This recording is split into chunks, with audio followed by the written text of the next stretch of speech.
Rejection is not fun. People don't like when a situation or other people reject them. It makes them feel small, it makes them feel bad, it makes them feel like a failure and all that other stuff.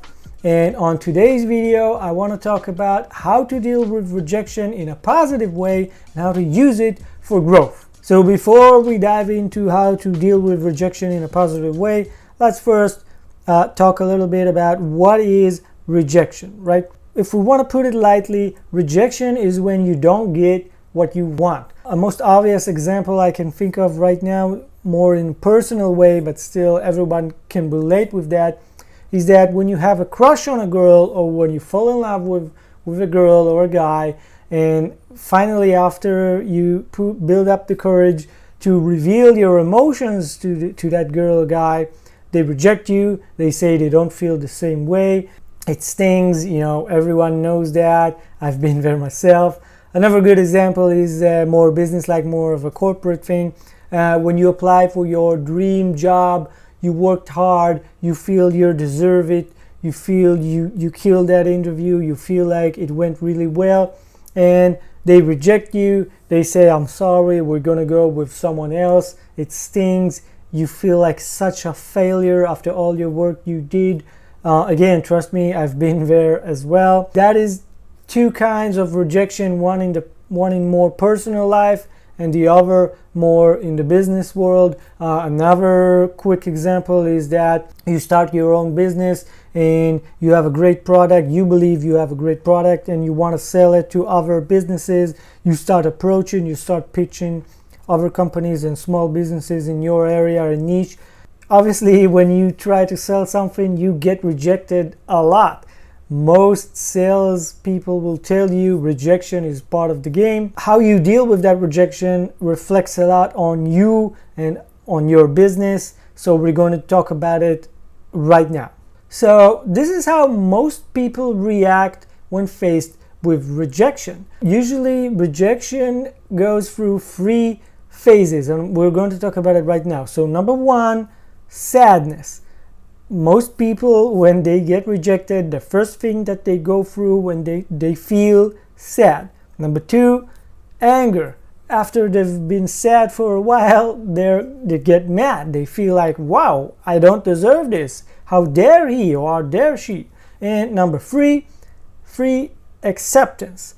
After you go through the first 2 stages, you accept the rejection, you acknowledge it, and from the 3rd stage, acceptance stage, most people will go into 2 different directions that I think will determine if they will grow from that experience or will they remain the same and most likely be rejected again because they haven't done anything different. And these 2 directions are, number 1, deciding that it's not your fault.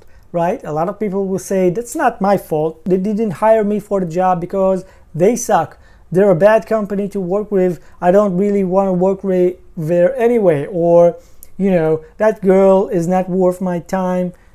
Anyway, she sucks. It's not my fault. And you do nothing. You do nothing and you basically go on your day. And number 2, they understand that you need to learn from this experience. Something made the other person or other company reject you and you need to evolve so next time you will not get the same results. This way, you don't repeat your mistakes and you grow. All right, so let's quickly go over the 3 stages of rejection and get a little more deep into those stages. So like we said before, number 1, sadness. Right after you hear the words rejecting you, right after you hear the girl say, no, I don't feel the same way, right after you hear your potential employer says, I'm sorry, we're going to go with a different applicant, you are overwhelmed with sadness. The thing you worked so hard to get is now rejecting you. The person you dreamed of for so long and imagined you falling in love with one another is rejecting you, telling you, no, I don't feel the same way. You feel it in your heart. It stings. You can literally start crying right there and then. You just want to run away from the situation, curl up like a little ball in your bed, and never, never, never talk to anyone or do anything again. Sounds familiar? We've all been there. I'm sure you know that. This stage usually only lasts for a day or two because you quickly move on to the next stage, which is anger. What we talked about, you get angry, you get mad, right? How dare them not accept me for that job? I am skilled enough. I have all the skills. I checked all the marks on the application. It must be an issue with them, not me. You know, they probably are a bad company to work for anyway. I don't want to work for bad companies. You know, maybe I should sue them. You might be thinking to yourself, maybe I should sue them. You know, it's not my fault. I think they didn't get me. They didn't accept me because I'm a woman / African American / Jewish / whatever. It's not my fault. It's their fault. It's their fault I didn't get the job, not mine. I'm going to sue them for everything that they have, and that's the end of it. This stage can be dangerous as if you don't calm down quickly and realize the truth that in most cases you just didn't get it, you just didn't pass, the girl just doesn't feel the same way as you. It's not their fault, it's you. It's your responsibility. And again, I want to, say a small disclaimer here. I'm not saying bias doesn't happen. Of course it has. I'm realistic. But again, most likely in most cases, you need to look inside. You need to look at yourself. It's your fault, not anyone else.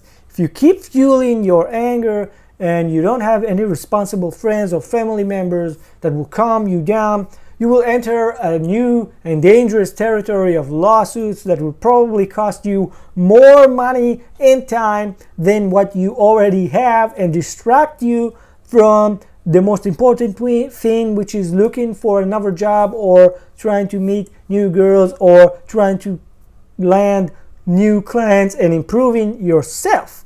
Remember, it's okay to feel angry, but you need to be realistic as well. All right, so the third stage is acceptance. After you dwelled on your sadness for a while and got angry at the world, usually comes the stage when you accept your fate, accept the situation, and start to think rationally about what just happened.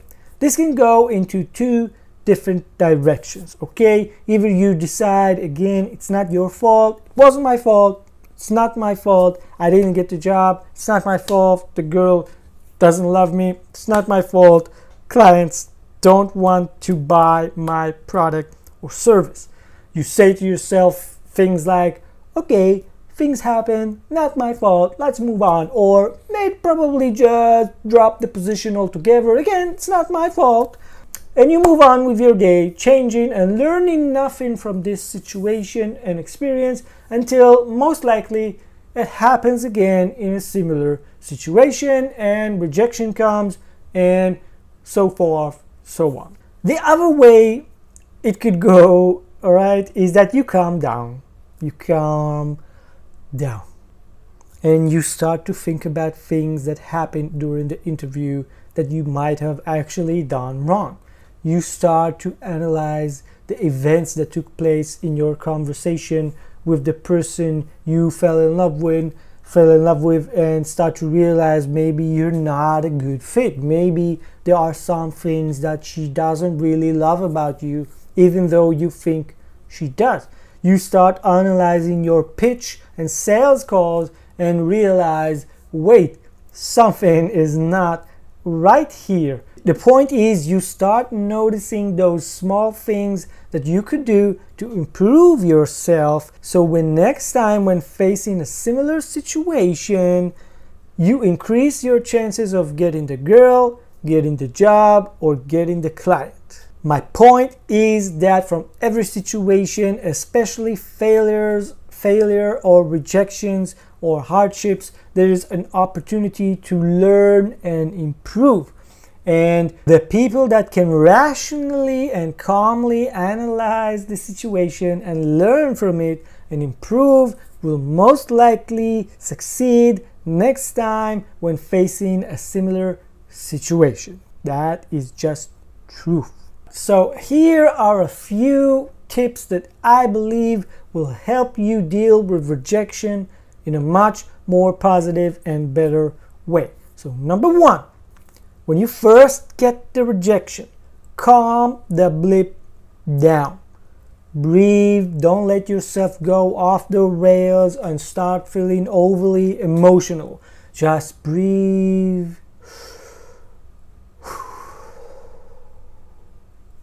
Take a few minutes to think clearly about what just happened. Take in all the details. Try to remember as much details as you can. If you can, ask the other side to explain why they reject you. Right? If it's a job interview, you can simply say, I understand. Can you please let me know what were the reasons for me not passing so I can learn from it and try and improve on these areas for next time. Most interviewers will surprise you and gladly give you feedback. Make sure you thank them on your way out. Don't get emotional.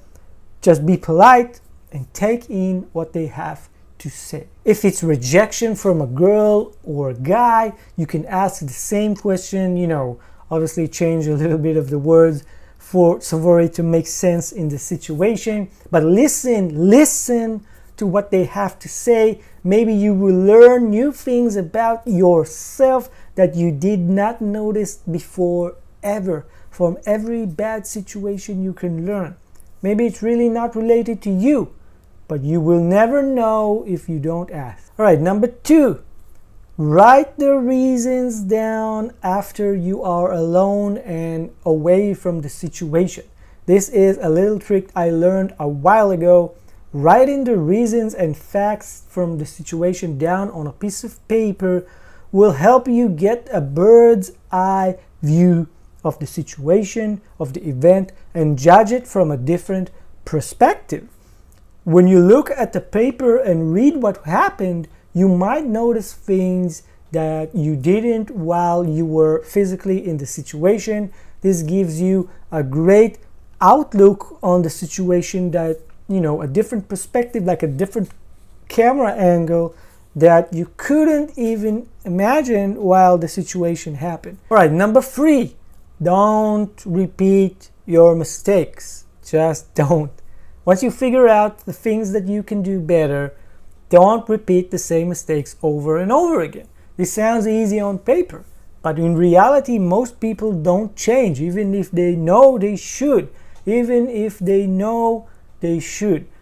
So they repeat the same mistakes, they never change, they never improve, and rejection comes and finds them again. Don't be like that. Adopt, grow, learn, and change. I think that in business and in life in general, controlling your emotions is very important, as they tend to influence our decisions, and sometimes they influence us not in a good way. How you deal with rejection as an entrepreneur will have massive effect on if you make it or not. This is just the truth. Any seasoned entrepreneur will tell you that rejection is just part of the game. Accept it, deal with it, and experience, entrepreneurs experience it a lot until they find success. This was my take on how to deal with rejection in a positive way. I hope you learn from it, grow, and I wish you all the best. If you like this content, please leave me a comment below with the situation that you got rejected on and what happened there and what you learned from it. Smash the like button, subscribe to my channel for the latest videos and updates I try and publish every week. And as always, I'll see you in the next video.